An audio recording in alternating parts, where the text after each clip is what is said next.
भाईजान देखें, Punjab education foundation Cholistan mobile school खारड़ी, यहाँ पे देखे बच्चे भी पढ़ते हैं माशाल्लाह से। ये है स्कूल। आओ सही, क्या हाल है? वालेकुम सलाम, क्या हाल है?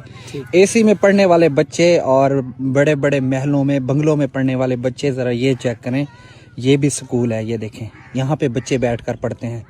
ऊपर से मिट्टी गिर रही होती है। ऊपर कितने बच्चे होते हैं यहाँ पे? बच्चे तकरीबन होते हैं 20-25 होते हैं, 25-30। आप यहाँ पे मास्टर हैं? अल्हम्दुलिल्लाह। माशाल्लाह। कौन कौन सी क्लास है यहाँ पे? यहाँ पे 5 तक।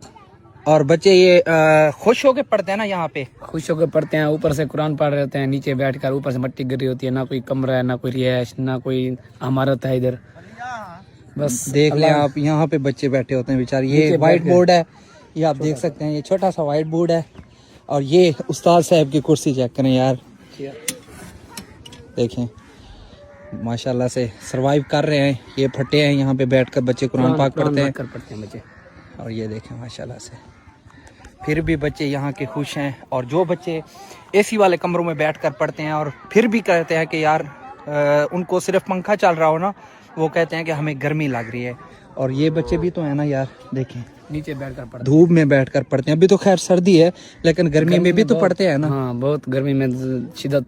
अच्छा, क्या क्या फैसिलिटी है यहाँ पे? यहाँ पे तो बस ना कोई इमारत दी गई है, ना कोई मॉल है, ना कोई बेंच, ना कुर्सी, कोई चीज भी नहीं है। नीचे बैठकर बच्चे पढ़ते हैं। गर्मी में शदीद गर्मी होती है, रेगिस्तान ही है। चोलिस्तान। हाँ, चोलिस्तान में। सही सही सही। तो यार माशाल्लाह से स्कूल तो दे दिया है, लेकिन अगर ये फैसिलिटी मिल जाए ना तो मज़ा आ जाए। हाँ, सहूलियत मिल जाए लास्ट में। आपका नाम क्या है? आतिफ अली। आतिफ अली। टोबा खारड़ी वाला स्कूल है ना? हाँ, खाड़ी वाला। ठीक है।